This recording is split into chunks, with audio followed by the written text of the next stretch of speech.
first thing I usually like to say whenever I do a video is that this video is being recorded on September 13th, 2023. And I like to do that because one of the things I'm always battling with people all over the world is they get information from videos that are 10 years old. And they start asking me questions about, oh, what about this driver and this program? I'm like, that's like 10-year-old information. Nobody really looks at the date of the videos that are out there. And this stuff's moving really quickly. Products become discontinued. I also hate to have old information up there. So there is a recording of this class from a year ago. And now there are new products available from BenQ in terms of monitors or calibration devices from Calibrate. There's new papers available. So I like to have new, good, fresh information up on the web. LACP will continue to have the old videos posted for review because it adds relevancy and search engine optimization for the YouTube channel. Some of my videos that we have up there have 24,000 views, but it's, for instance, on Canon Professional Print and Layout from 2 years ago. Fresh information, which is the reason for having this class again. A lot of it will be repeat from before. And for those of you who will be attending my class in December, I present kind of an abridged version of this in the class. So I am going to, I have a keynote presentation that I am going to start. Okay, so this Zoom presentation is called the 6 Steps to Making Perfect Inkjet Prints. I am Eric Joseph. Like I said a little earlier, my day job is I work for Freestyle Photographic and Imaging Supplies. We're based in Hollywood, California. We do mail order all over the world. We have a retail store in Hollywood, California. We are not a consumer electronics company. You're not going to come to us for purchasing cameras or lenses or any of that usual stuff. Our business is very much a niche market. We are one of the largest sellers of film, paper, and chemicals in the world. Our #1 best-selling categories are black and white and color film. We also sell everything relevant to wet darkroom still. We are very much a company that has committed themselves to continuing legacy products in the industry. But we also sell a lot of inkjet paper, monitors from BenQ, color management devices, color management services, and I have devoted my career to understanding digital fine art printmaking and helping people be successful. It's one of the great joys in my life is to help people spray ink on paper and make it look amazing and help you get prints in one print. If you're making 10 prints to get a good one, there's a problem somewhere along the line. So my contact information is here. Our website is www.freestylephoto.com. And my email address is etjoseph, like the alien, E-T, Joseph at freestylephoto.com. And I am here to help you. If you have questions, if you have inquiries, if you get confused out there, if you have a printer and running into problems, I take great pride in working with people and helping them achieve printing greatness. So, okay, so I'm going to change the, okay, I'm not going anywhere. Why not? There we go. Okay, so do you see the second page? These are the 6 steps. Now, these are the things that most people don't think about. I find that our industry, people are very enamored with cameras, right? They all want to tell me what camera they have. They all want to tell me what lens they have. Very proud that they bought a Leica M11 and a Noctilux or Fuji GFX 100 or whatever. And I got to tell you, I've seen some of the worst pictures taken with some of the most expensive equipment. To me, you know, the old saying, it's not the oven, it's the baker, right? Or the chef. Mm-hmm. to me, it doesn't really matter what camera you have. It's what is on that sheet of paper.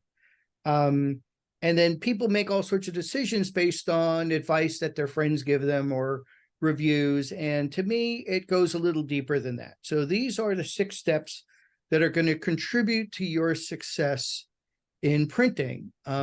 First is choosing the right monitor. These are all really big deals to me. So most of my customers have Apple equipment and Apple monitors. And while they do make great computers, Apple monitors are not your friend when it comes to editing still images for printing. They're the wrong color space, they're too bright, they're too glossy. We will talk about this in detail. The monitor brand that we carry, it's only one brand, it's called BenQ. They've been around for a long time. They're a core manufacturer of monitors. Many components are in other brands of monitors, and they make an excellent line that are specifically designed for people who want to edit still images for printing. We only carry that line. They make lots of other monitors for gamers and web designers and such. We focus on the few monitors that they specifically have designed for people that want to edit still images for printing. Calibrating your monitor is very important as well. Now, people say, do you have to calibrate your monitor? No, you don't have to do anything. It's all about happiness. But to me, calibrate your monitor is going to allow you to know for sure that what you're looking at on your monitor is accurate. Without calibrating your monitor, you do not have a reference point to know that what you're looking at is correct. And what I mean by correct is most people have their monitors set way too bright, and then their prints come out too dark. I don't think I've ever had a customer contact me and say, my prints are coming out too light. They always say they're coming out too dark.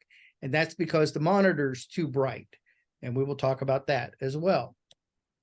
The third thing, and it's really almost the most important thing to me, is paper. Choosing the right paper. Now we have, I have the logos of all the brands of paper that we sell. We have Arista 2, which is our private label brand, which is basically, the same basic types of papers you would buy from Epson or Canon. We have resin-coated papers, inexpensive matte papers, 100% cotton smooth, double-sided papers. We have a pretty full range of products, including OHP film for making digital negatives for contact printing and such.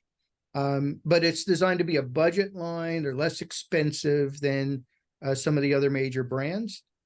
Awagami is a 300-year-old paper mill in Japan that makes beautiful Japanese washi papers. And we're going to talk about some of these papers in detail later on. Canon, name that everybody knows, they make printers. They also have a nice selection of inkjet papers to choose from that we're carrying now, primarily in sheets. Canson Infinity from France. They've been around for literally hundreds and hundreds of years. They're a manufacturer of fine art papers. They're one of our premier brands, meaning that these are papers that you would choose for gallery, museum, exhibition quality shows. Epson, everybody knows Epson, again, a printer manufacturer. We have a very full selection of all of their papers as well, everything from resin-coated papers up to fine art papers and canvas. Hahnemühle, another very famous fine art inkjet paper manufacturer. They actually also, like Canson Infinity, are a fine art paper manufacturer that you would use for etching, drawing, watercolors, painting, etc.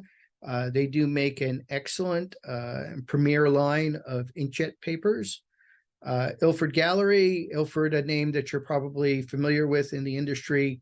On the darkroom side, this is the Inkjet company. They are 2 separate companies now. They also have a very full range of products from resin-coated papers up to fine art papers. We also sell Inova.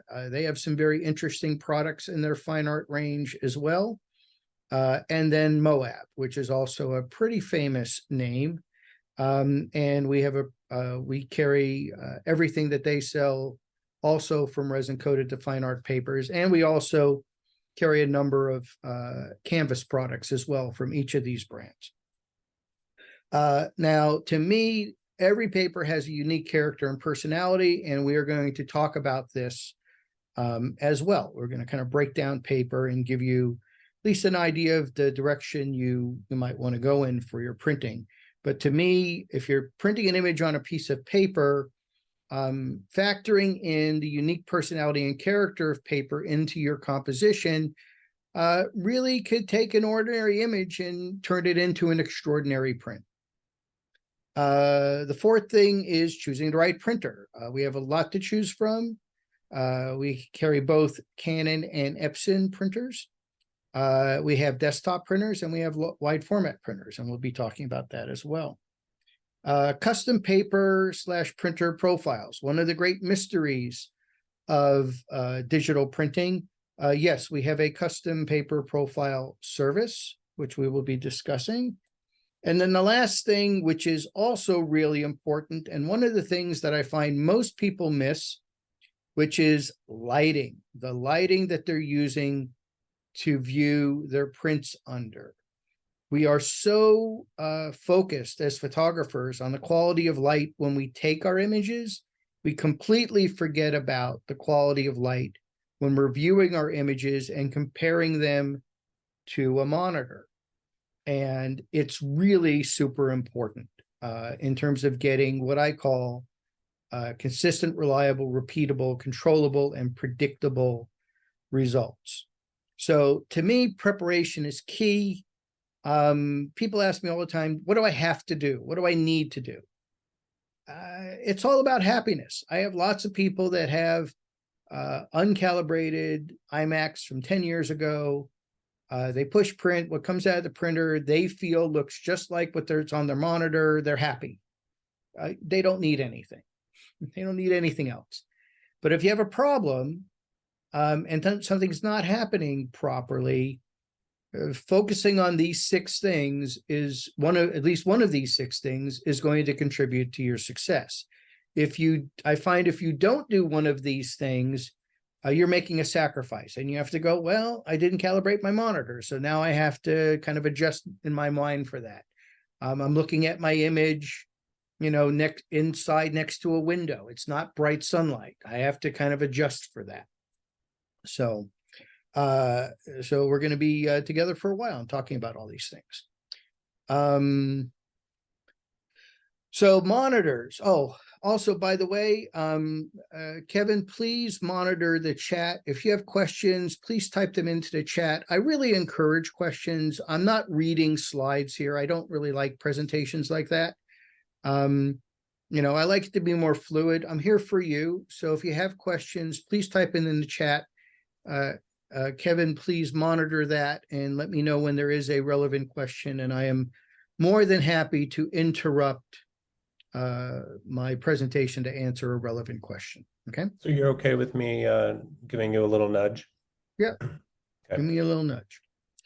Okay, so BenQ has literally just introduced new monitors. The 2 new monitors are 27-inch. These are replacing the previous versions. We're selling through the old stock now. They'll be gone pretty quickly. The 2 new monitors are SW272Q and 272U. The Q is a standard resolution monitor. We call it 2K. That resolution has been the most popular because we don't really need 4K monitors when we're editing still images for printing. 4K is really a video standard. So when we're looking at monitors, to me, it's about getting the monitors appropriate for the work that you're doing. So if you're going to be editing video, get a 4K monitor. You can always knock it down to 2K, which is what I do. I find that if I use my monitor at 4K, Photoshop and Lightroom get really small. Everything gets really tight, and I can't even really see the tools. It doesn't scale well on an Apple computer. So I'm much more comfortable with a 2K monitor than a 4K. But if you're going to edit 4K video, step up to the 4K. Now, BenQ monitors are more appropriate for editing still images for printing than Apple monitors are, or other monitors that are P3 color space.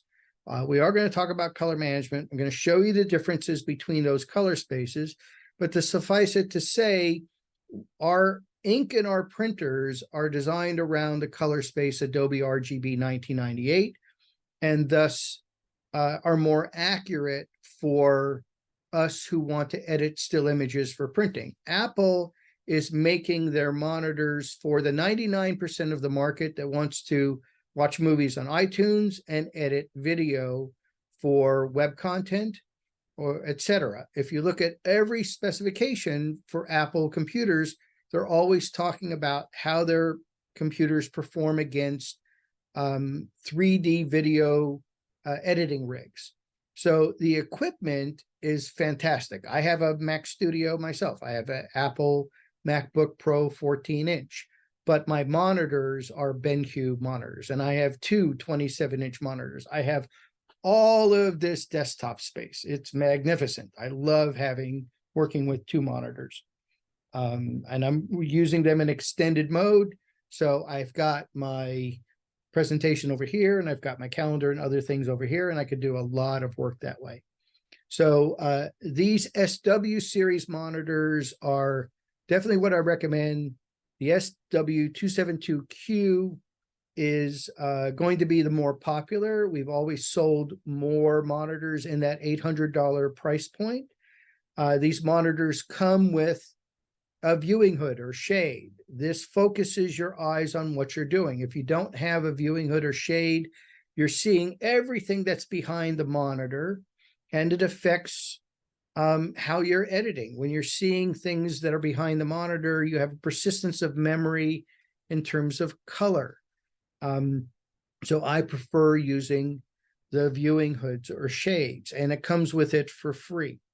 These monitors are also connected to any new Apple computer that has Thunderbolt connections on it. Thunderbolt and USB-C are the same plug. Thunderbolt is the one with a higher throughput for data, and it's also a video connection. That if you have an Apple laptop, that one cable will power the laptop, right? So it provides power to your laptop. It provides data to a hub on the underside left-hand side of the monitor. There's two additional USB ports and an SD card slot. So it's got a little hub in it, powers that, and it handles the video signal. So if you can connect via HDMI or DisplayPort to an older computer or your laptop, I generally recommend USB-C because it is a faster connection. HDMI is a television standard, and you can have your highlights and shadows clipped a bit, but I have people that connect via that way all the time. If you do connect via DisplayPort or HDMI, it does come with a USB 3.0 cable that you connect to your computer, which will activate the hub. The hub only gets activated with the USB-C cable. So you need an extra cable to activate the hub for that. These are exceptional value versus other brands on the market that are much higher priced. The new monitors have a new matte anti-reflective coating that is more anti-reflective and more matte than the previous generation of BenQ monitor. And I'm looking at one right now, and it's magnificent. There's just almost no reflection coming off of it from any angle. It's beautiful. It also has a new, simpler base design and a column design. So it's much easier to assemble than the last version of the monitors were. And they go up and down, and they can tilt to the side, and they're fully articulated. And also on the back, there's a standard Visa mount if you want to put it on an arm or a wall mount. And then it also comes with a hotkey puck, which I've never been a big fan of in the past. It's just simply, you see it on the base. It's on the right-hand side. It's now wireless, so it's a bit more useful. It used to have a little wire on it. And all it is a duplicate method of being able to control the features of the monitor. And you can now bring it closer to you. So they have a lot of features in it that are beautiful, magnificent, and I wholeheartedly recommend this brand. We've carried them for many, many years. They've been very reliable and they've lasted for a very, very long time. They also come with a 3-year warranty. So those are the two most popular. We also still have a 31.5-inch monitor, $18.99, also an exceptional value. If you want something that's just that much bigger, yes, I have some customers that have 2 of these, which is a massive amount of space. Also comes with the viewing hood, has the wired hotkey puck. We've sold a lot of these over the years. This is the same, they're using the same anti-reflective coating that has been available on this monitor on the new monitors. So, and again, the spec is 99% Adobe RGB 1998. It does do 95% display P3. If you've noticed on these other ones, the spec on the P3 color space is a little higher, which is nice. So they're really kind of dual purpose. You can edit within the color space that's appropriate for digital fine art printing, and you can edit in the P3 color space for video. You could do it here as well, but it doesn't quite cover the as much of the P3 color space. And other than that, all the other features are very similar. So again, Apple displays, very bright, very contrasty, not really representative of what you're going to get on a piece of paper. And every customer that's ever bought a BenQ monitor from us says, I can't believe the difference. I didn't think a monitor could provide me with something better than an Apple monitor could. And don't get me wrong, Apple monitors are gorgeous. They're beautiful. They're so well designed. They're designed to make everything look flattering. But unfortunately, they're just not really representative of what you're going to see on a piece of paper. So we're going to move into color management a bit. Color management, I find, is the 2 words that cause photographers' eyes to roll in the back of their head. They don't really want to deal with it. It's a lot of people start really talking about a lot of technical mumbo jumbo, and try to baffle you with, a lot of terminology. There's going to be some of that here, but I also try to make it real world, try to make it so that it's understandable. And the reality is that, for me, photography has always been a combination of art and science. I mean, there's science involved in every art media, but we are really heavily reliant on technology. And to me, the art part is your ability to capture an image that you're so proud of, that you want to show it, you want to share it, you want to sell it, and then how you want to present it, right? Now, the in-between stuff, f-stops and shutter speeds, how to use your camera, all the technical stuff related to printing, color management, all of this stuff is the science part. It allows an understanding that allows us to execute our unique artistic signature. And color management is very much the science part. There is no art to me in color management. It's all science. There's a right way to do it. And then once you learn the right way to do it, you can adjust from there. There's no art to printing. There's just a right way to do it. And if you don't do it that way, you start getting disappointed and start making a lot of mistakes. So color management is what allows us to achieve predictable, consistent, reliable, repeatable, and controllable results. I really want to highlight the predictability. My goal for everybody is for you to look at your computer screen, push print, and what comes out of that printer, within 90% looks like what was on your screen. The monitor has some limitations because it's backlit, and because it has its own light source, and because it can't show you what a glossy paper looks like versus a matte paper. It's just limited in its ability to do that. But it is a useful tool in giving us at least a certain level of predictability so that we can take credit for what we do. I mean, I want you to be able to edit and go, yes, I like that, push print, and it comes out and you look at it and go, that's what I wanted, right? That's how it's supposed to work. And we can do that as long as you follow the 6 steps. So the other part of this that I find interesting is that people spend a lot of time learning how to use their camera. They'll go on photo walks. They'll take classes in posing and portraiture, lighting, all the glitzy and glamour stuff. But they don't know how to use their printer. Everybody just kind of buys a printer. They plug it in.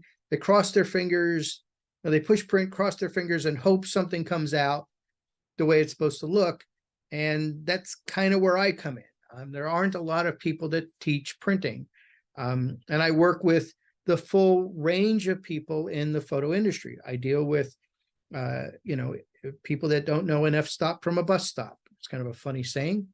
They don't know one USB cord, end of a USB cord from another.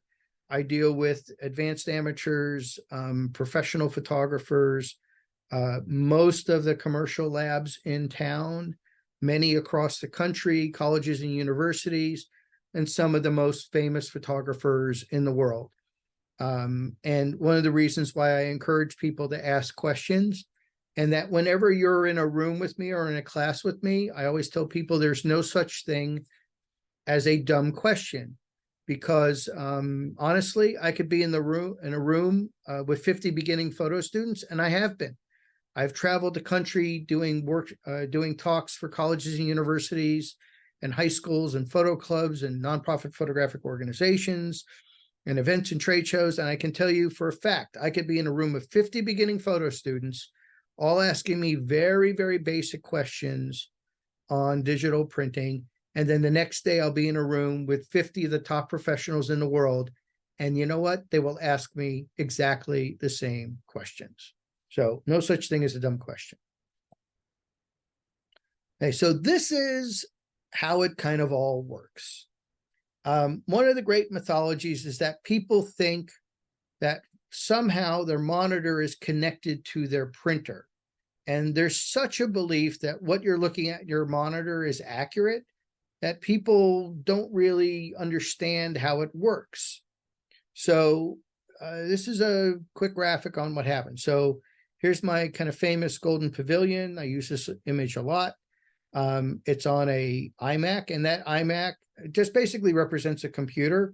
So the iMac is a computer with a built-in screen, right? So the image is actually on your computer and it's being sent to the monitor. And even if you have an iMac, it's still being sent to the monitor, right? Because it's an all-in-one computer. And then the file is sent to the printer. The monitor or your display and the printer are two totally different devices. They're not connected in any way. And by calibrating your monitor to what we call the ICC standard, which is the International Color Consortium, which was created in the 90s, to get control of color from a digital standpoint. Everything has to do with numbers. So there's companies like Microsoft and Apple and Pantone and many of the camera manufacturers. There's a lot of individuals who got together and formed a consortium that basically laid the ground rules for color. So when we calibrate a monitor to the ICC standard, we know that it's projecting at the right brightness and that the color is accurate to that standard. On printers, all printers, by the way, all monitors project color a little differently. No two monitors are exactly the same, and they drift over time. So people say, well, I calibrated my monitor last month. I must be okay. Well, it could have drifted a little bit in that last month, or you could have pushed the button that threw it off. I have people all the time that come to me and say, well, my monitor looks horrible. And I go, well, you bought a monitor calibration device. When was the last time you calibrated a monitor? Like, I don't remember. So I'll look up, I'll get online with them via Zoom, and I'll find out that they calibrated it 2 years ago when they originally purchased it and we set up their monitor. The drift that occurs over 2 years is significant. So I usually recommend people calibrate their monitors once a month or when you're going to print, because that's when it matters. But not doing it in 2 years, monitor's definitely going to drift over time. The technology is not that stable.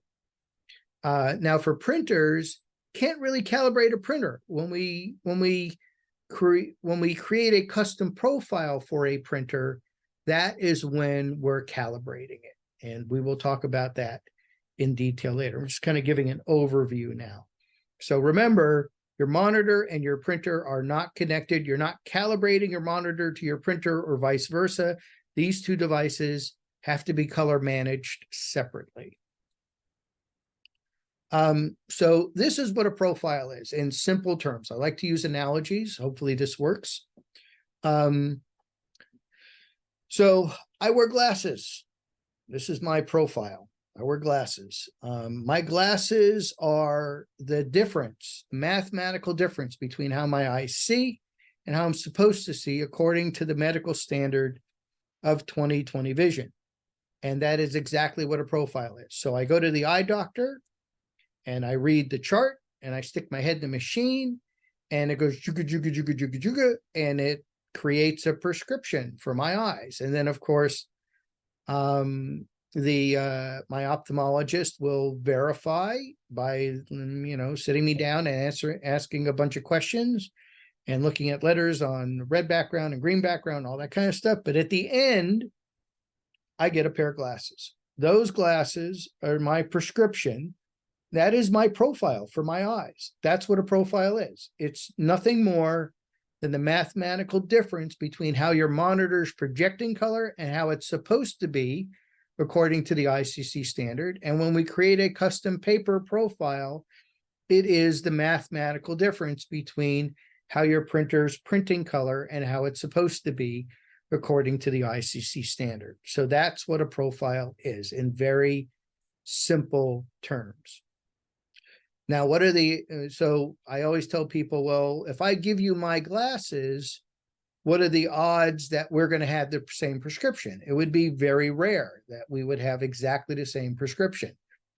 That's why we do color management. That's why we calibrate a monitor. That's why we create custom profiles for printers. No two printers print exactly the same. No two monitors project color exactly the same. That's why this is important. And they drift, the monitors especially will drift over time. Printers, not so much. So when we're talking about monitor calibration, these are the devices we're talking about. One of the reasons why I wanted to update this presentation is because Calibrate has introduced brand new color management devices. So the last generation was called Color Checker. And those monitor calibration devices will only calibrate traditional standard technology monitors, such as the BenQ monitors that we're talking about. These new devices, the HL series, are new, and they will, the HL stands for high luminance. They are making them to be more future-proof for monitors that will be coming on the market in the next few years, and for the foreseeable future. So the Calibrate Display Pro HL is going to be, in my opinion, the more popular because it will calibrate a standard technology BenQ monitor. It will also calibrate an Apple XDR display with mini LED, which is all of the new Apple laptops and the Apple XDR displays. Some people have both.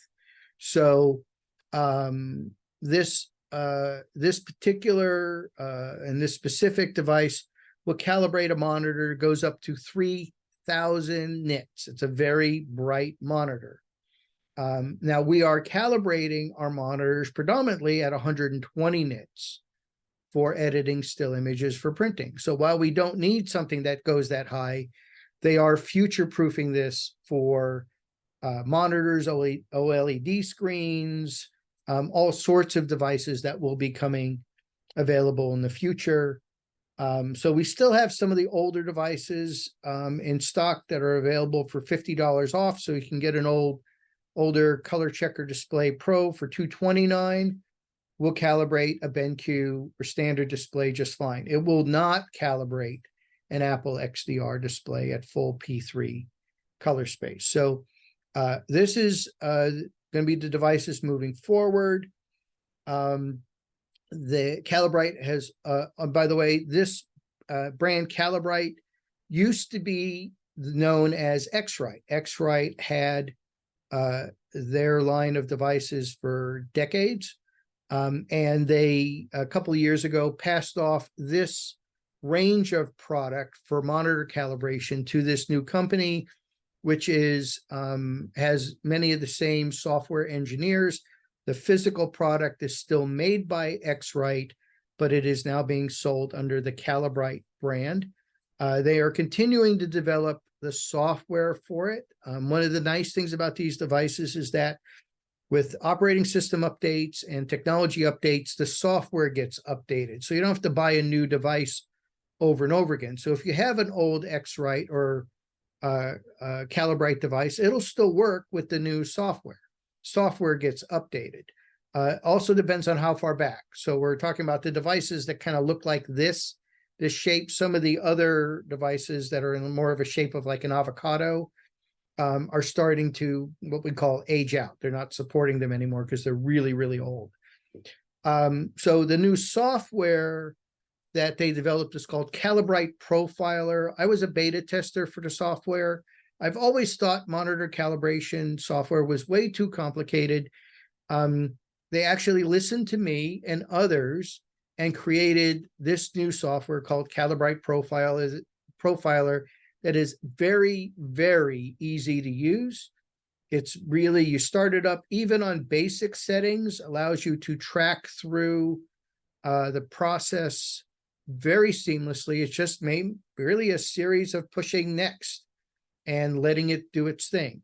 You can then switch to advanced features and change things like your target brightness and your white point and all sorts of other features.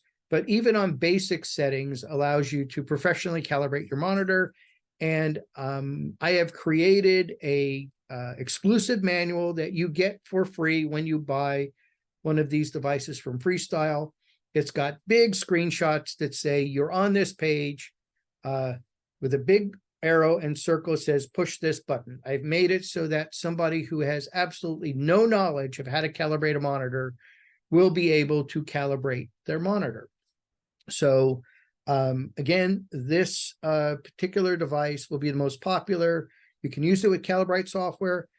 BenQ also has their own software for hardware calibration called BenQ Palette Master Elements, and they have a brand new software called Ultimate. And this actually allows you, instead of the Calibrate software, which gives you a software calibration where an actual piece of software goes on your computer, BenQ also offers something that they feel is even more exacting and more specific to the monitor through hardware calibration, where the actual calibration goes on to and is written to the video card on the monitor itself. Personally, I haven't seen a big difference between doing either one.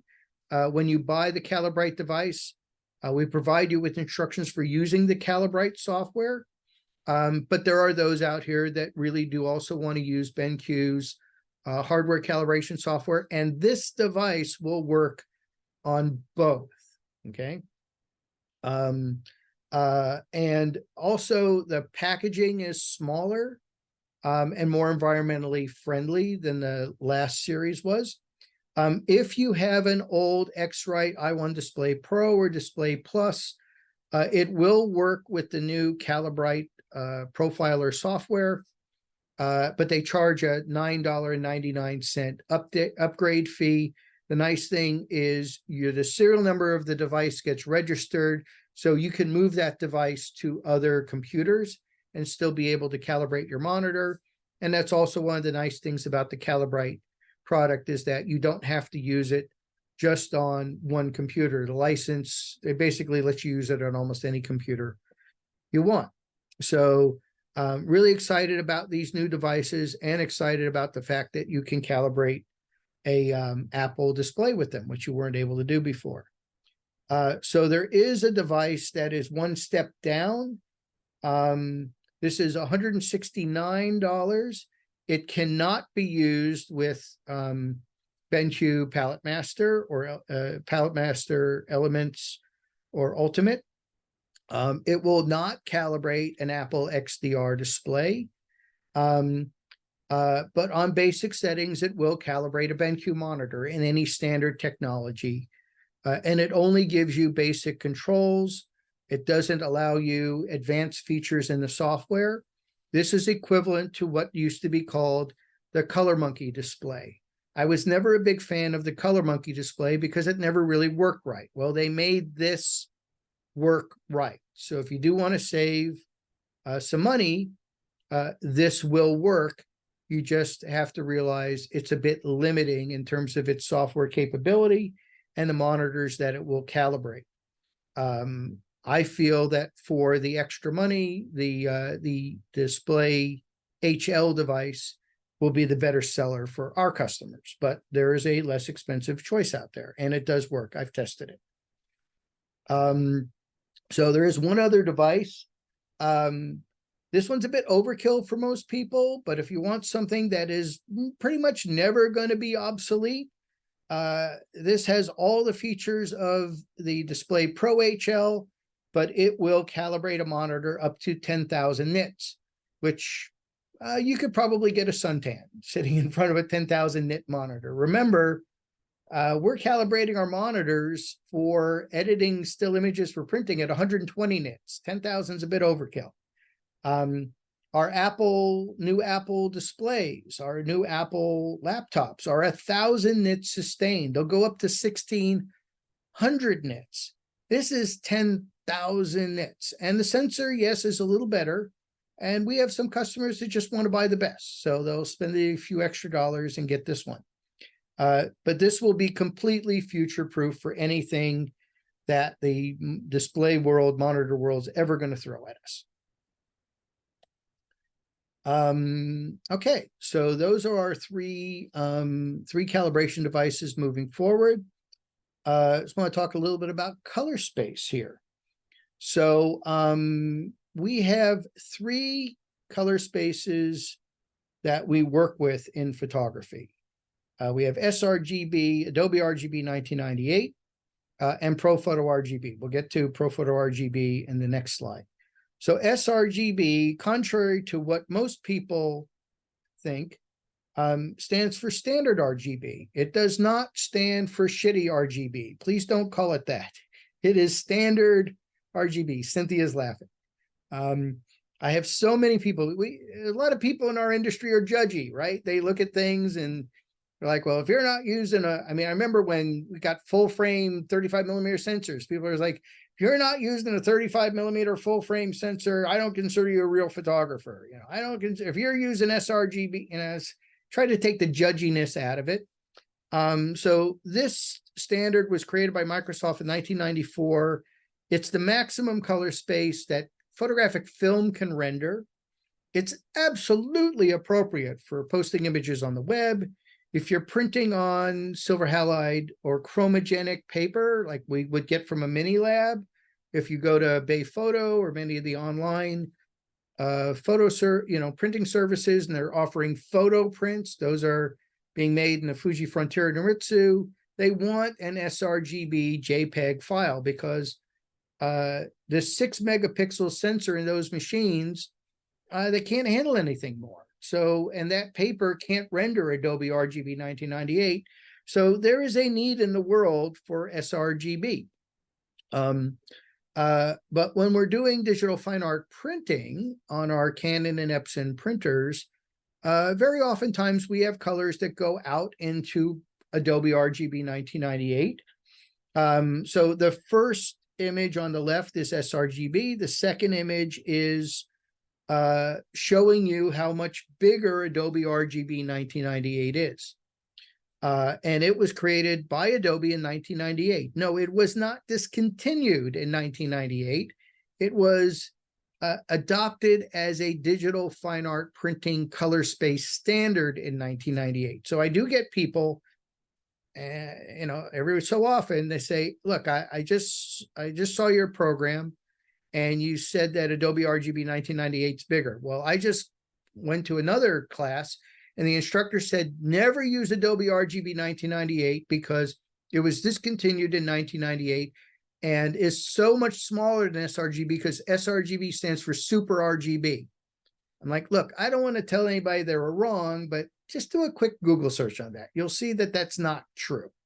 So don't quote that piece of this.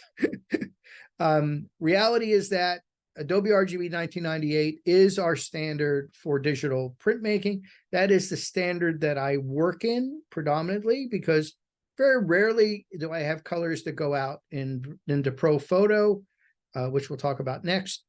And the third slide on the right shows a two-dimensional difference between Adobe RGB 1998 and sRGB. So for instance, you have an sRGB monitor and you have colors that are outside of sRGB into Adobe RGB 1998, you would not be able to see them on that monitor.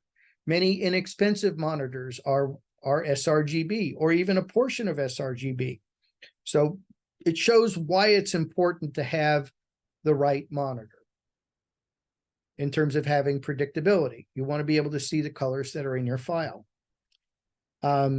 So this shows ProPhoto RGB. ProPhoto RGB is massive. It's a huge color space. It was originally described in an article by Dr. Jeff Wolf at Kodak in 2011. He now is a senior research manager at Canon in Australia. There's no monitor that can represent ProPhoto RGB. They go up to Adobe RGB 1998 and up to P3. P3 is our digital video standard that all Apple monitors have built into them, as well as many other. BenQ has many monitors that are P3 as well. If your colors are outside of Adobe RGB 1998 or P3, you would not be able to see them. While there are some colors out in the yellows that many of the papers can print, I really don't see the need for ProPhoto RGB.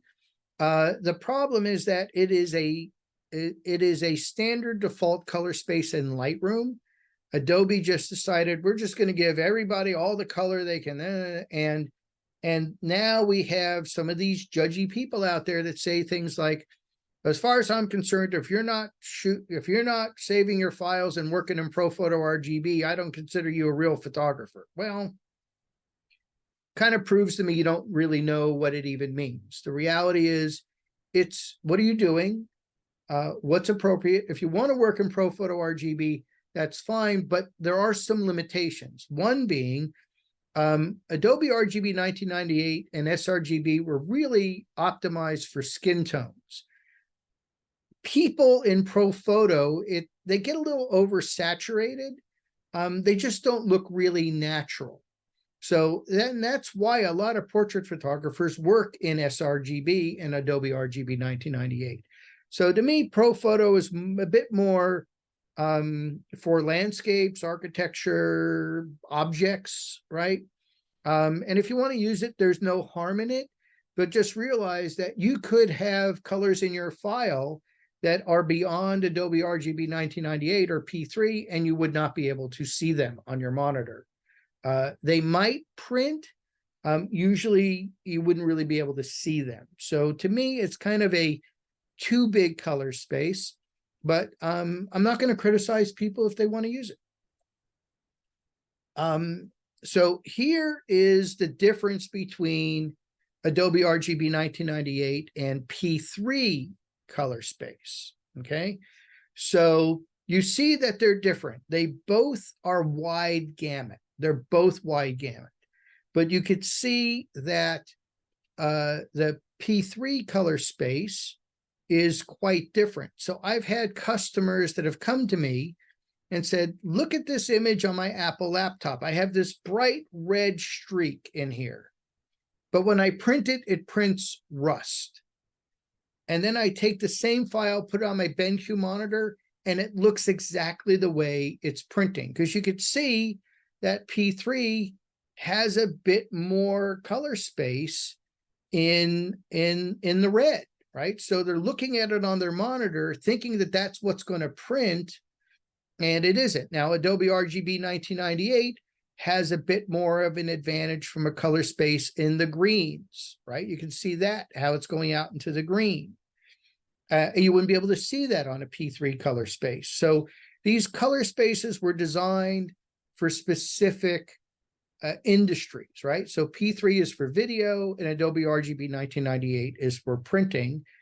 And like I said, it's very possible if you're editing on an Apple monitor that there are colors you would be able to see on your monitor that you would not be able to print.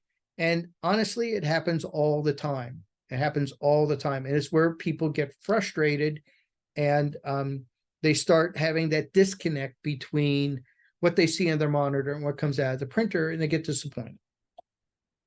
So very good friend of mine, Osceola Refetov, has given me permission to use his image because he is always creating images that are way out of gamut for anything a piece of paper is going to be able to print. So he has this particular series where he can see that color on his monitor, but there's no way that paper is going to print it. So this is actually a 3D representation of the paper he's trying to print on. And in the middle, the kind of the, brain looking blob. And then look where his colors are. They're way out of gamut for that paper. It's never going to print that way. And when he prints, it just gets this knocked down flat color that doesn't look anything like what's on his monitor. But if he was able to, if I overlaid like the monitor profile, you could totally see it on your computer screen. So this is a typical example of where there's a disconnect. Now, we can increase color gamut on a paper, on many papers, by simply creating a custom paper profile. So in this last image illustration on the right, the colored space, and this, by the way, is called a lab scale. I have a program called Color Think Pro that allows me to visualize profiles and images, colors and images. And I use it for educational purposes primarily, but I also use it when we create profiles to, make sure the profile looks good compared to other printers and papers that we've profiled in the past. So I use it as a baselining tool as well. So the colored space is a profile for a matte paper from a manufacturer, downloaded from their website. And then the wireframe is our custom profile that we would have created for the same paper on the same printer. And you could see we're getting so much more color, especially in the bottom end of the profile, which is where all the shadow detail is and the blacks. So a lab scale is light to black, L, top to bottom, A is magenta to cyan, B is yellow to blue, and we're getting so much more shadow detail, so much more richer blacks, and ultimately, because we're creating a custom profile, more accurate color and more accurate grayscale as well.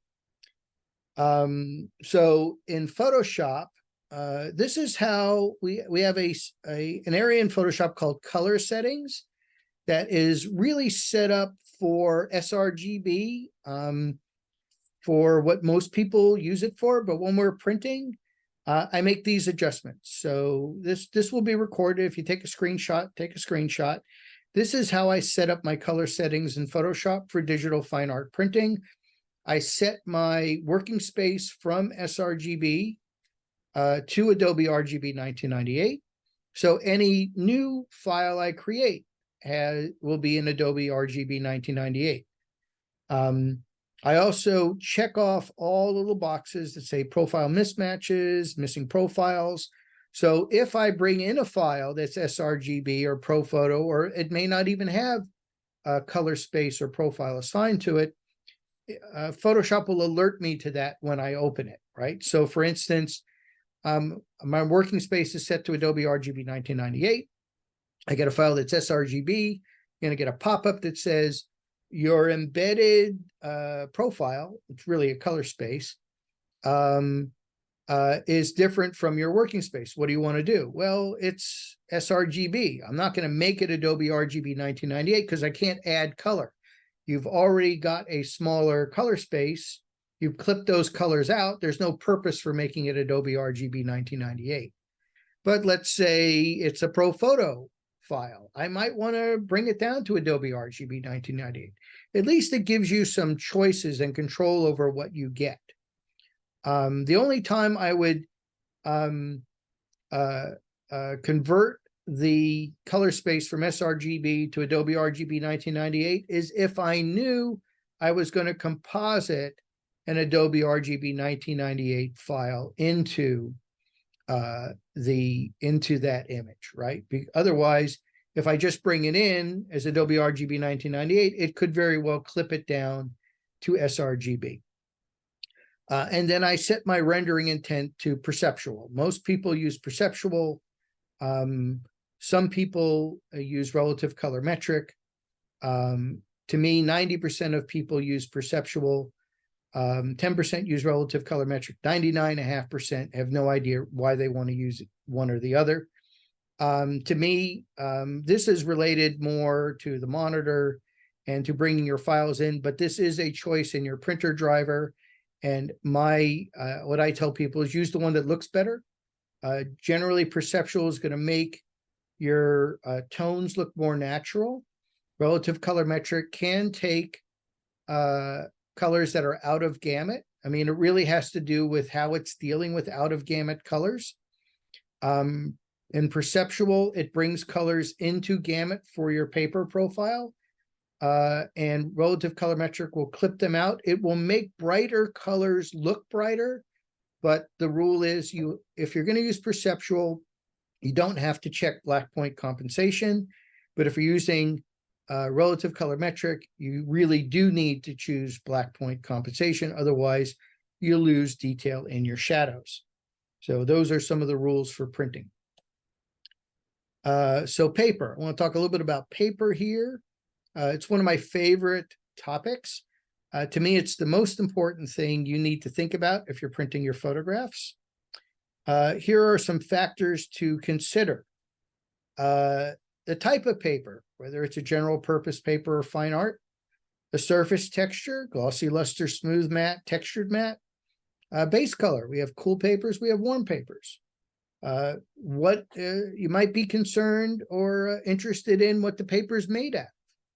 We have papers made out of cotton, bamboo, kozo, which is a Japanese mulberry, alpha cellulose, hemp, agave, sugarcane. We have all sorts of papers are made out of all sorts of different types of pulp.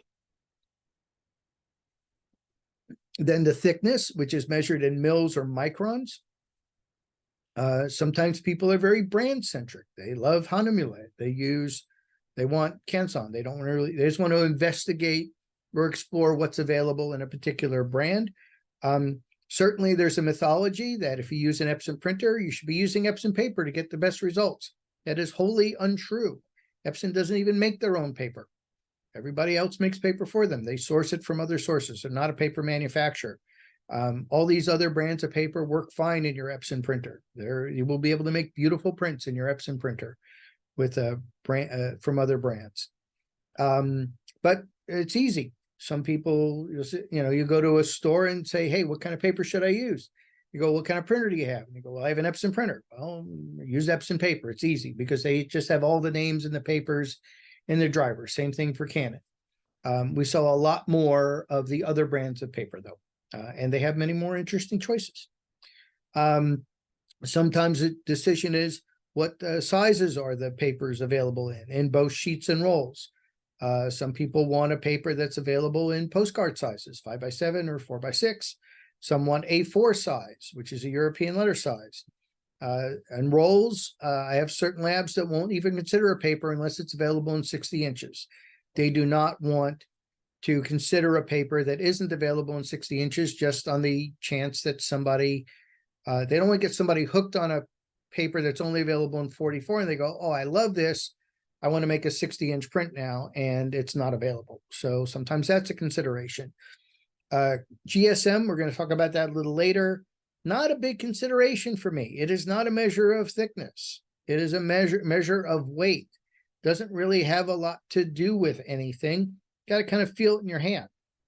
And then all of it is really based on personal taste, and there are no rules. People ask me all the time, what paper is normal? What do most people use?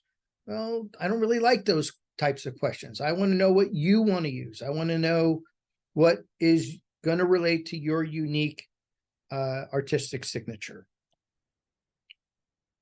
So here's a breakdown of the primary categories of paper that I talk about. My paper talk, my very famous paper talk, World of Inkjet paper, is about 2 hours long.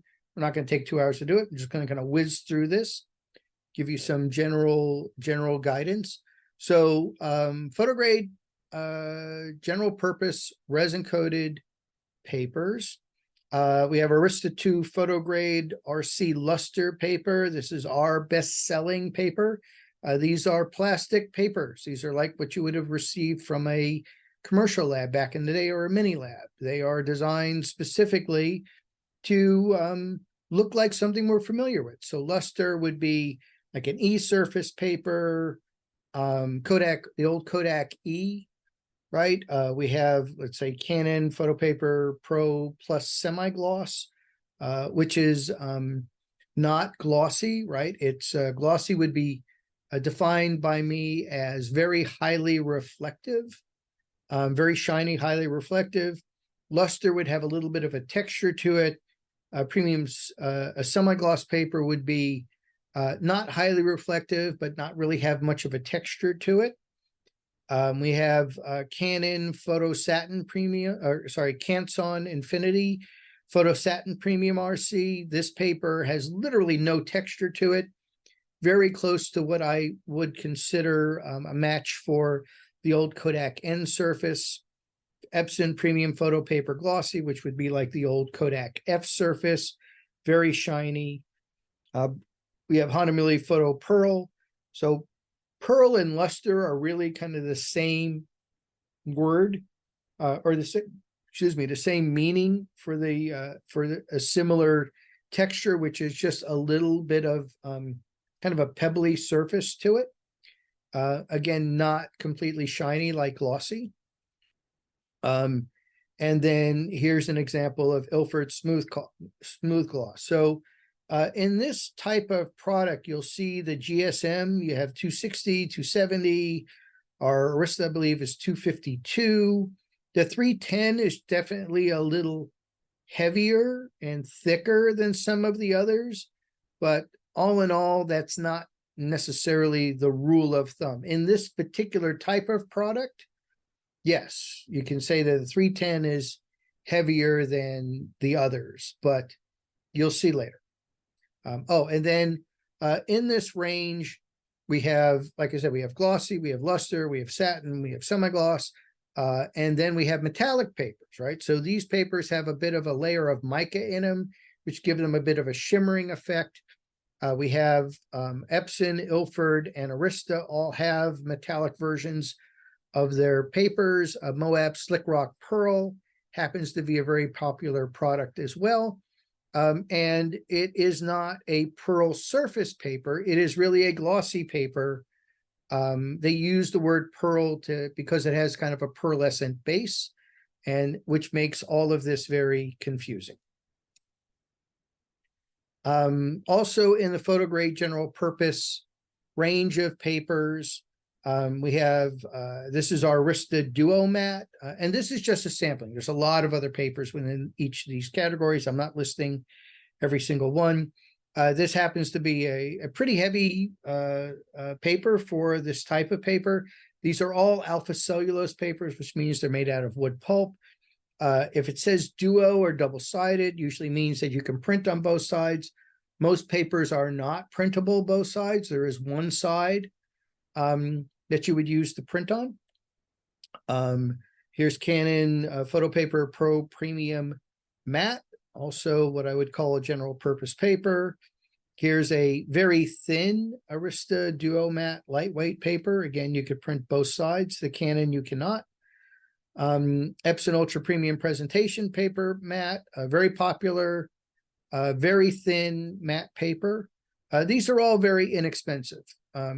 Here's Hanamile's Photo Matte Fiber Duo paper, a little heavier weight. And then Moab LaSalle, also a very popular general purpose alpha cellulose paper. So all these papers have optical brighteners. They're all made out of wood pulp. All of the papers in what I call photo grade general purpose would not be considered a fine art paper. You would not take them to a gallery who is selling works to collectors, images on these papers. They will feel this paper and tell you to come back when you have a real piece of paper. I very much focus on fine art papers. A lot of people will use these papers just as proofs, just to see what they got, see if they're in the ballpark, and then print on their more expensive paper. So these are photo grade general purpose papers.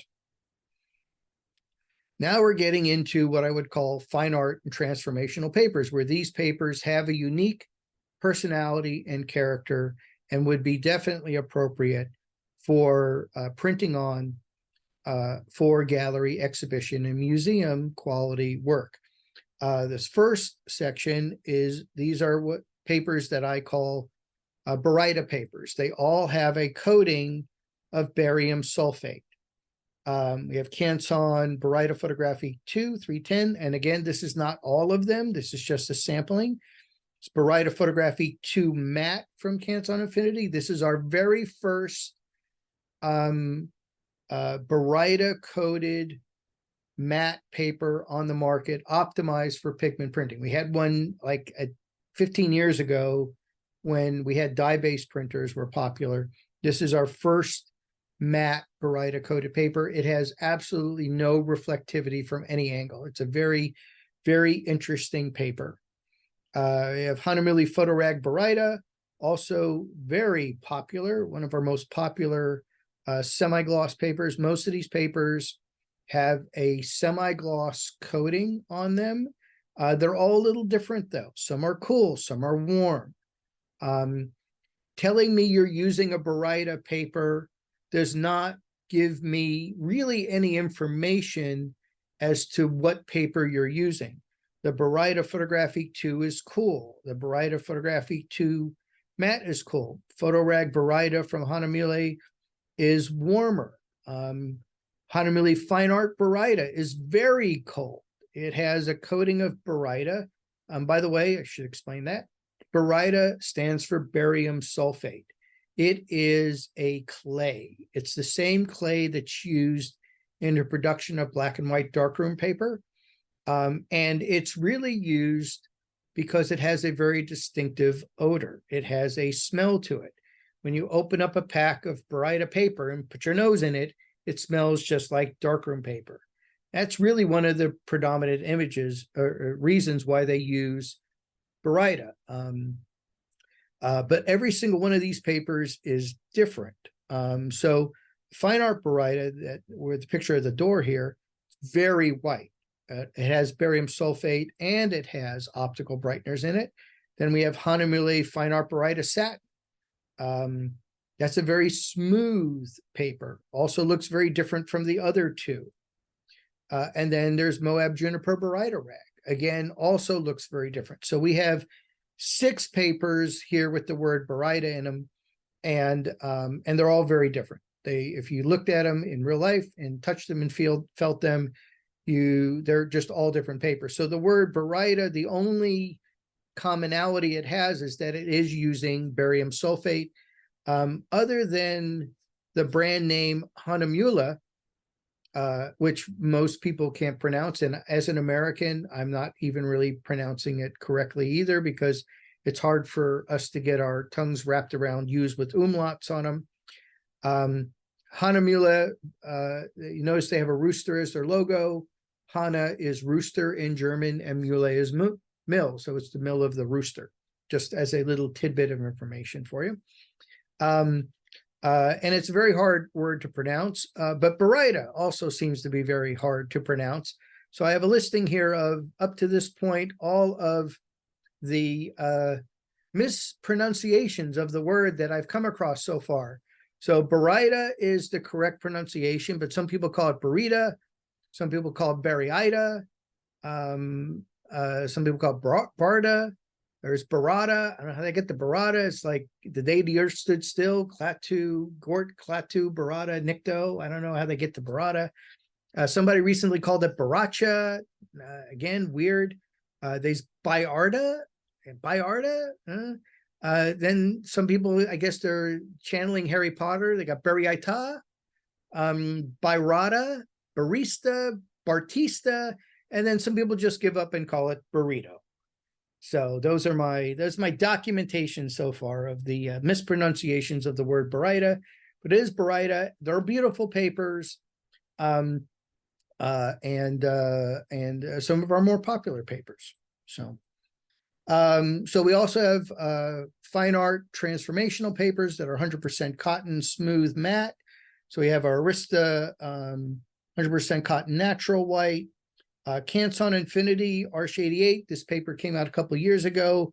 One of my favorites. It is very, very white without the use of optical brighteners. Epson Hot Press Bright Whites, very popular paper. Very white with the use of optical brighteners. If a paper has the word bright in it, I assure you it has optical brighteners in it. And we will talk about that. Also, the word hot press means the paper is smooth. It is smooth. Cold press means it's rough. And it has to do with the way the paper is treated at the end of the process. A big hot metal plate comes down, smashes the paper, makes it smooth. Cold press, there's a blanket that comes down and makes an impression on the paper, makes it textured. We have Hahnemühle Photorag Ultra Smooth. Ilford Gallery Smooth Cotton Rag, and Moab and Trotter Rag Natural White. So these would all be considered smooth, 100% cotton papers. Then we have medium and heavily textured papers. We have Hahnemühle Museum Etching, Canson Infinity Arch BFK Reeves. Both the Arch 88 BFK Reeves come from the very famous Arch mill in France. Very, very famous fine art papers. If you print on those papers and call that out, people that are in the art world will have a lot of respect for you, because these are very well-known papers that have been around for a very long time, used in the art world. Hahnemühle Photorag Satin, a little bit of a texture to it. Very beautiful. Hahnemühle William Turner, one of our most textured papers. This has the texture of 80 grit sandpaper. I've done some of my most dimensional images on matte papers with texture.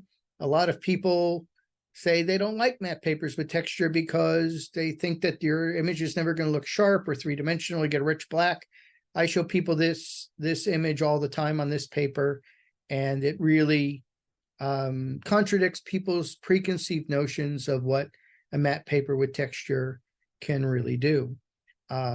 This is Canson Infinity Arch Aquarelle, one of the most famous watercolor papers in the world, very heavily textured. As you can see, I have a series of 2 After Hours Depository drop boxes. Perfect subject matter for these images. And kind of the unique part of my conversation with paper is that when I'm shooting, I'm thinking about paper. It's part of my pre-visualization of every image. I'm creating objects. So I knew when I shot each of these images precisely what paper I was going to print on. It is part of my composition. This is a brand new paper, just came out a few months ago, earlier this year. Moab Entrada Rag Natural Cold Press, heavily textured paper. The texture kind of goes into the paper rather than our Chacarel and William Turner, where it comes out. But it's one of the sharpest papers I've ever seen, and it has more color gamut than many of the other matte papers I've ever tested. So these are some unique papers that are very exciting that I use on a regular basis. And then you might want to consider papers that have more of an exotic base to them or have a bit of a ecological advantage. So Hanamili has their natural line, which is comprised of bamboo, hemp, agave, and sugarcane. These are all types of vegetation material that they are making into pulp that use either less water. There's kind of a story behind them in terms of being better for the environment, using less water. Hanamili is completely off the grid now, generating their own power through solar and wind, very focused on the environment. And when you purchase either of these four papers, they donate a certain amount of their profits to ecological causes. And then Awagami makes these two papers. They actually make Moen copy Unryu 55 for Moab. And they also have a full line, no resin-coated papers, all Japanese washi papers. Their papers are made out of products such as kozo, which is Japanese mulberry bark that they strip from the tree every year, and then it grows back and they strip it again. They don't destroy the tree when they use its bark. They also use things like Mitsumata and hemp and Gompi in the production of many of their products as well. Also very, very focused on ecology and sustainability. Real quick, optical brighteners is a hot button topic for a lot of people.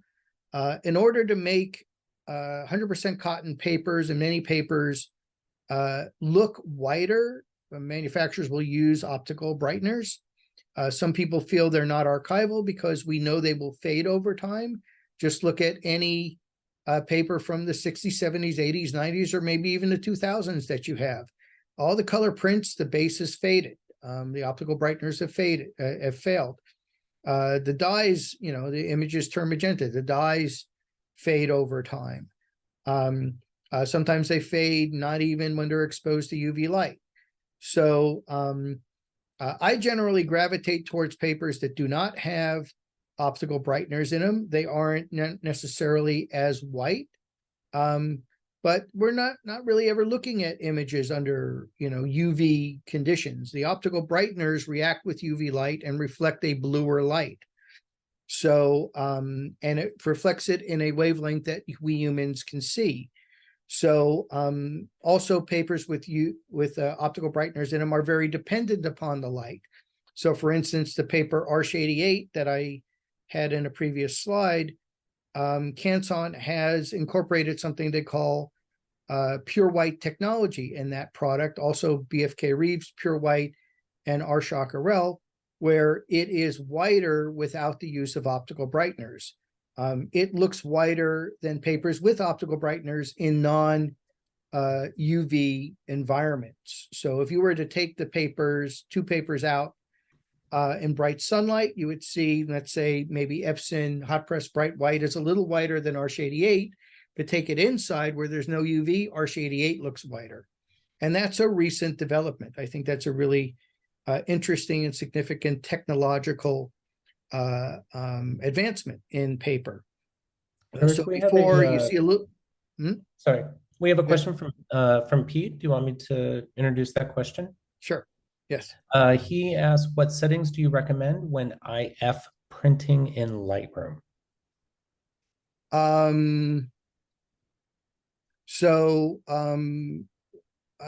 depends on the paper. So if you're printing in Lightroom, let's say this is a bit more of a complicated conversation and different from, this presentation.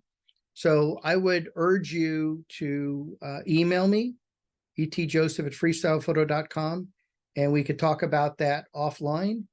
The bottom line is, I normally don't print out of Lightroom directly. If it's Epson, if I'm using an Epson printer or more modern Epson printer, I will use Epson Print Layout. I will use Canon Professional Print and Layout on my printer. And we do have some videos online on the LACP YouTube channel, how to use those programs, and goes into great detail about what settings to use for what papers, and talks about profiles and all of that. It's 11:30, and I'm afraid if I get into that, I'm going to run out of time. So we could talk about that offline. And I would urge you to contact me. Is that okay? Yes? I'm going to move forward. Okay, so this is just a little bit about OBA. So this is what happens when you have a paper that has OBAs. This is an LED UV flashlight. So you see in the image on top, you'll see how the light is reflecting off of the optical brighteners in the paper. And at the bottom, you'll see how it's only reflecting off of the mat board and not and that paper does not have OBA, so you're not seeing the reflectivity. So if you get one of these LED UV flashlights, you can see pretty quickly which papers have OBAs in them and which do not.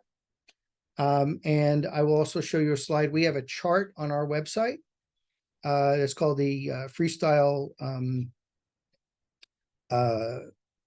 Inkjet paper comparison chart, which also has a listing of what papers have OBAs and lots of other features. One last thing about paper here, GSM.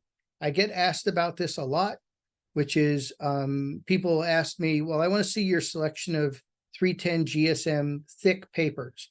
GSM is not a measure of thickness. It's a measure of weight.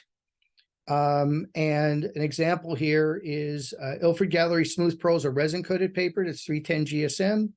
A Nova Fabriano print ranking rab is 100% cotton paper that is also 310 GSM. If you felt those two papers in your hand, the Ilford would feel like half the thickness, okay? Because it's alpha cellulose, it's smashed between two pieces of plastic, and it's more dense than the Fabriano printmaking rag from a Nova. The Fabriano printmaking rag is more like a woven fabric or fiber, so it has it feels thicker and has more stiffness to it than the resin coated paper does. Now imagine if you had 310 a GSM of a sponge, because there's a lot of air in a sponge, it would be really thick. Think if you had styrofoam, there's a lot of air in styrofoam too, it would be even thicker. So that's why I urge people to actually get samples of the paper and feel them in your hand. You'll be amazed at just in the range of 310 GSM, how many, the differences of the thickness of the paper there are. So again, it is how much a square meter of paper would be, would weigh, whether it's 210 or 310 or 300 or whatever. It's how much a square meter of paper weighs. It is not a measure of thickness. Thickness is measured in microns and mils. So on our website, this is our World of Inkjet paper comparison chart. You can see it's got, it lists every single paper we sell with its name, whether it's made out of alpha cellulose or other listing of other types of fibers that might be involved. If it's 100% cotton, it's got a check mark. It has a column for thickness, weight, whether the paper's resin coated, canvas, et cetera, whether it has optical brighteners or Baryta. Baryta is kind of sort of used as an optical brightening agent. that doesn't degrade at the same level of optical brightener. So in the purpose of full disclosure, I'm listing Baryta in the optical brightener column, but some papers don't have any optical brighteners that even have Baryta in them. And this is completely searchable and sortable. So you can click on the columns and it'll sort up, like you can sort the paper thicknesses in order or paper weights. Also has a rating scale. It's my rating scale. I'm comparing similar products against each other, taking into account technical specifications, value, price, etc. So I'm not comparing a resin-coated paper to a fine art paper. I'm comparing resin-coated papers to resin-coated papers, etc. So if you have any questions, occasionally people email me and say, hey, why did you rate this way? Like, well, I have an answer for that. A lot of people ask me, well, how do I decide what paper is right for me? Well, we have a service that we provide called an Inkjet paper psychotherapy session. I do these all the time for people all over the world. I see Cynthia's laughing again. Most people do laugh when I call it an Inkjet paper psychotherapy session. It's really the only way I know of to help you decide what paper is right for you. I do them in-house, in person at a retail store for customers that are local. I also do them remotely. We have an item on our website called Remote Inkjet Paper Psychotherapy Session. You can type in the word psycho and it will come up. And when you order it, I am notified. We charge $99 for the service. I will contact you and ask you when a good time for us to meet via Zoom will be. And then we'll set up a time. We'll spend an hour talking about what you think you like and don't like in paper. And then we will choose one of your files and I will print them on up to 8 different papers and then send them to you in the mail. And we have a follow-up 1-hour conversation to talk about the results. And I have many people that say, wow, this was so helpful. I've got 1, 2, 3 papers I can move forward with. I have other people that are like, I really like this so much. Here's another $99. Give me another 8 papers. I don't care what they are. So out of anything we carry, I will make sample prints for you. I have Canon printers available and Epson printers available. And I usually will print one or the other, depending on what you have. I have some people that have Epson printers who want to see what the images will look like on a Canon or vice versa. So very flexible with that. And it's a very valuable service. Been doing it for a very long time. Okay, so we're on the printer discussion. So this is item 4 out of 6. So I'm going to kind of cook through here now because I can see we have about 20 minutes left. So we have both Canon and Epson. Things to consider. What size prints do I want to make? How much room do I have for a printer? How often will I be printing? Type of paper will I be using? How long do I want my prints to last? And ink cost. So we primarily focus on archival pigment printers. We do have one dye-based printer, which is the Canon Pro 200. I generally do not recommend that for museum, gallery, archival prints. Pigment printers, the pigment ink printers last much longer than the dye-based printers do. So we saw a lot of Canon Pro 300s and 1000s and SureColor P700s and 900s. And in this space, it really has to do with how much room you have on your desk for a printer. They all print beautifully. And then obviously what size prints you want to make. So some printers like the Pro 300 and 700 will only do 13 inches wide. Also the 1000 and the P900, they will do up to 17 inches wide. We sell a lot of wide format printers, not only to individuals, but to colleges, universities, and commercial labs. I know all of these printers, so I am your point of contact for technical support. Obviously, these printers will take up more space, and it really depends on what type of printing you're doing. You can't put small things in these printers. The smallest size you can put is 8.5 by 11 or A4, which is a European letter size, or at least the letter size that the rest of the world uses besides us. You can only feed one sheet at a time. You can't pack a feeder with sheets of paper. You can't print borderless. These are primarily roll paper printers with a sheet feed mechanism. I do have an informative article on our website, which is Canon printers versus Epson, because people are always asking me differences. The reality is both brands print beautifully. They do, cannot deny it. And both brands sell really well. And that article really does talk about the differences and some of the feature differences. If you have questions, by all means, contact me. I work with people every single day, helping them make their choices. And we do have setup services where either you're local or remotely, I can help you set up the printer. We charge a nominal fee, but it also includes lots of education, such as what printing settings do I use?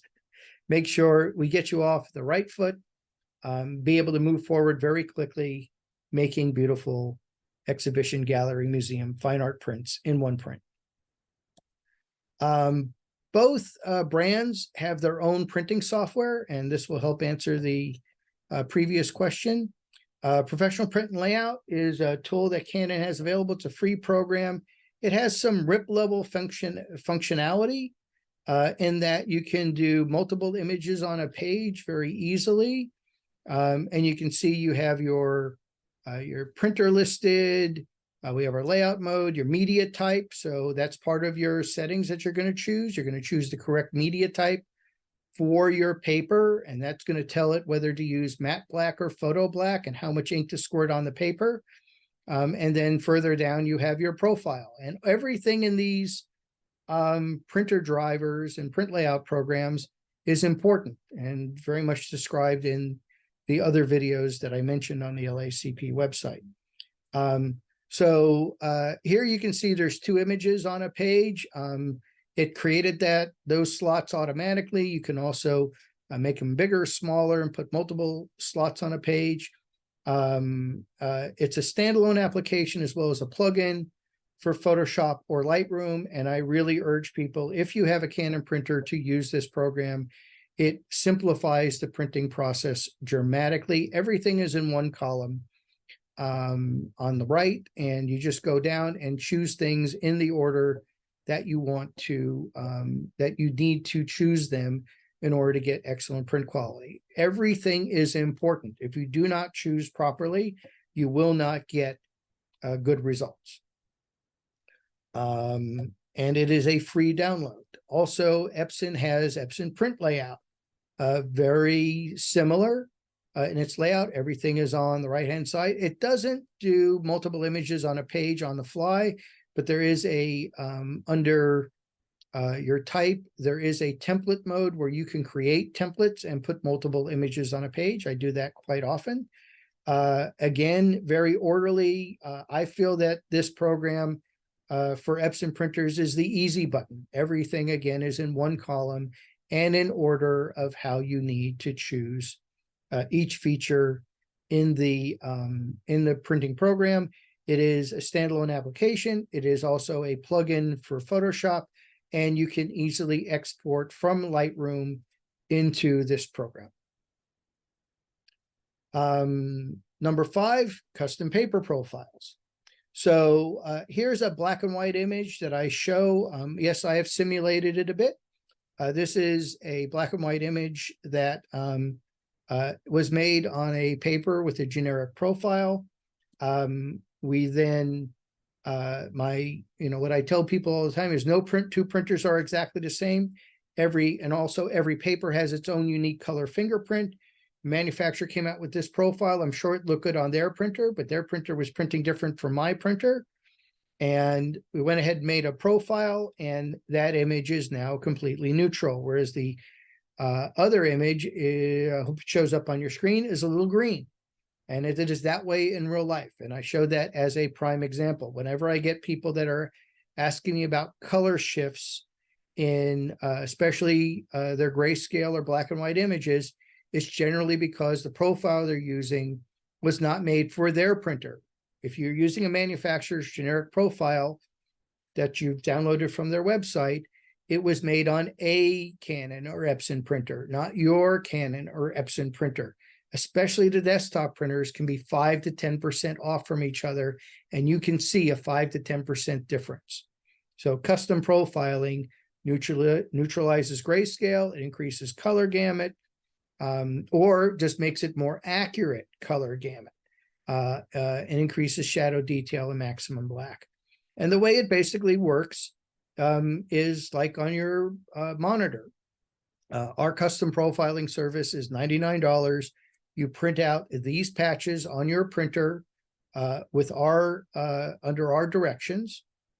It has to be printed without color management, and on Canon printers, there's a very easy way to do it through Canon Professional Print and Layout. And Epson printers on Apple computers, you can use the Apple Preview program, and on Windows machines, you can actually use Photoshop and print without color management. And then we put it on a machine that looks like this. It's a very, very expensive machine. All it does is make custom profiles, and it makes the best profiles in the world. This is very different from what you or I as individuals would buy. This is the Rolls Royce of profiling machines in the world. It's called the Barbieri LFP QB. We use it all the time. We make profiles for people all over the world. It's a very valuable step in the process, and it's one of the key things you could do to improve your print quality immediately, is having a custom profile made. So you'd print these color patches out, send them to us in the mail, and then I get them, and then we will put them on our machine, scan in those patches. And again, it's basically measuring the colors that your printer is printing, comparing it to what they're supposed to be, and then creating a profile that's the difference. It's a pair of glasses for your printer on that paper. And yes, every single paper is different. They all have their own unique color fingerprint. Some are warmer, some are cooler, some have more color gamut than others. Matte papers have different color gamuts and different color fingerprints than glossy and luster papers. So yes, each individual paper would have its own color profile. And we're coming to the end. Yes, I'm going to make it. Oh, always worried about timing. Want to make sure everybody, we squeeze everything in. So lighting is one of the most critical things that I find is a real big speed bump in digital fine art printing. So good quality lighting is extremely important. So for decades, we relied on GTI for these viewing stations. They have small ones, we have bigger ones. You can make ones, that are wall size and such. These are, anywhere from, the portable ones are anywhere from $900 to $1,600 approximately. It's what we've been relying on for years. I carry one with me when I do my World of Inkjet paper presentations, because I'm usually not in a environment where the lighting's good. If I'm going to talk about print quality, I really want to have good lighting. Sometimes I'm put in very dark environments, or trade shows where the lighting is just really poor. I literally can move my image out 1 foot from a GTI light box, and it looks totally different. So that's what's on the left. On the right, we don't sell this product. This is called Waveform. They're a company out of Canada. They do sell to many states here in the United States. They're kind of restricted by some regulations per state. I have these fixtures. I put BR30 bulbs. They're 5000K with full spectrum. They're very, very accurate. It's astounding to me how much better my images look. I can literally look at an image on my computer screen, turn around, look at my wall, and it looks like that. Now, the difference is most people don't have a setup that they can use that accurately renders color. We have 2 pieces of information that are critical when we're looking at a bulb that's appropriate for evaluating prints. The first is color temperature. You generally want to use a bulb that's 5000K. Okay. The second number is color rendering index. We want to have a color rendering index that's very high. But also spectrum is important. So I go to my next slide here. we now have 3 inexpensive desk lamps. We have the Ilford Ilfolux, which is $120. It has 4 different color temperatures in it, with a very nice high color rendering index of 95. You have 3,000, 4,000, 5,000, 6,500. You can push a button and it toggles in between each one. Has a built-in dimmer switch. It is USB powered, so it plugs into your computer or a USB adapter. It doesn't have a wall plug. The Graphy light is 95 CRI plus. You can select from 2,700, 4,000, 5,000. It has a dimmer switch. You're going to see something really special about this device in the next slide. It also has a calendar and a thermometer in it, and an actually USB port on the back that you could use to charge other devices. And then we also have a desk lamp that we've carried for a while now called Filex. Also a very high color rendering index, and you can select from 3,000, 4,000, 5,000, and 6,500. It's more metal. It's got a gooseneck on it. I really like it a lot. And they're $200, so they range in price from about $120 to $200.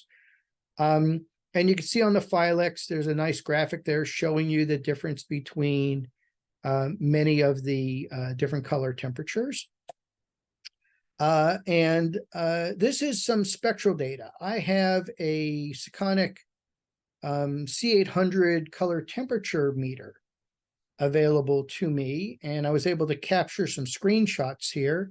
I measured all of these different types of lamps versus bright sunlight and shade next to a window with my color temperature meter. And you're now able to see the spectrum of what's available in each of these types of bulbs. And it's pretty surprising to me. So to begin with, just to explain this, bright sunlight, which is second to the last on the right, that is our goal. That is our goal. That is our standard for viewing photographic prints. So when people come to me and say, my prints are too dark, say, is it sunny outside? And if they say yes, I go, take your print outside in the bright sunlight. That is our standard. And they're amazed at the difference between standing in shade and standing outside. If you look at the far right, shade next to your window is 9,000 Kelvin. You can see the color rendering index is 99, right? It's extremely high. That's our goal.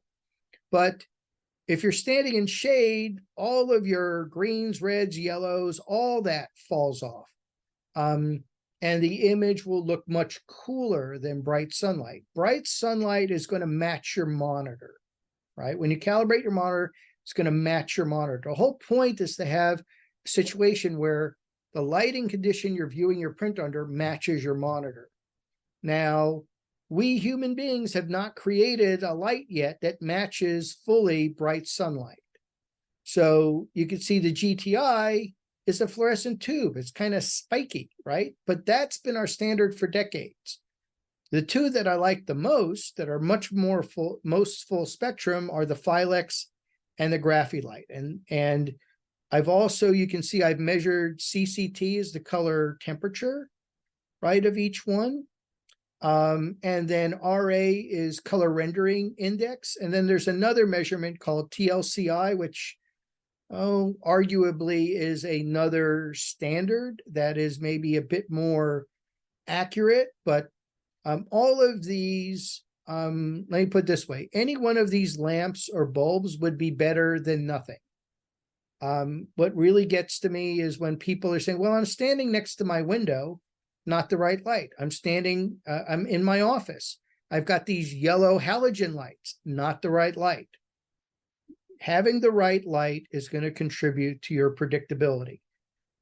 Any of these desk lamps are going to be better than not having anything. And it also answers the question of what is my image going to look like, where it's going to be. So the purpose of this conversation for me is having predictability and being able to look at your monitor, then look at your image under a certain lighting condition and going, yes, that's right.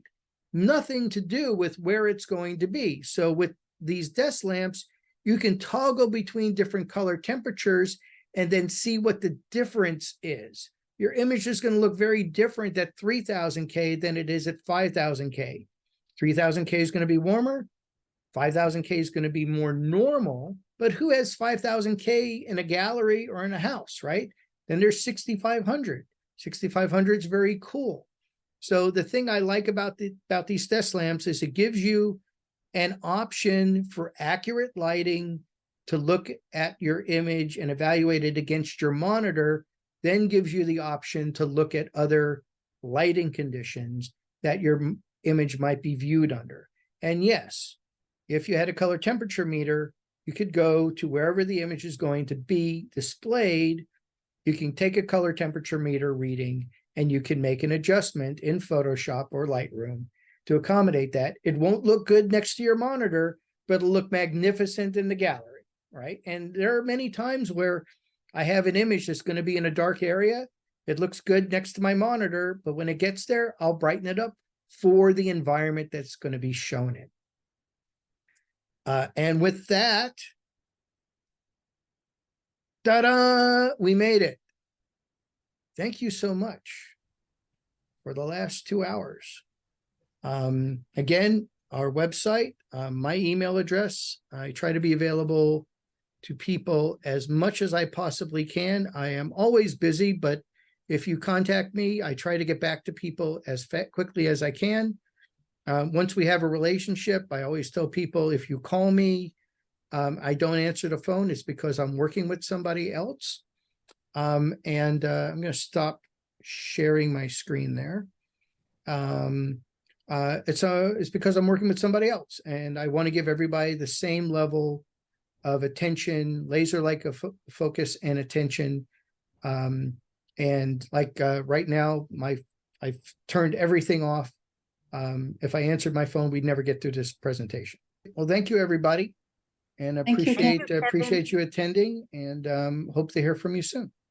Thank you, everybody, and thank you so much, Great. Eric, for your time. Sure thing. You got it. Thanks. Bye, everybody.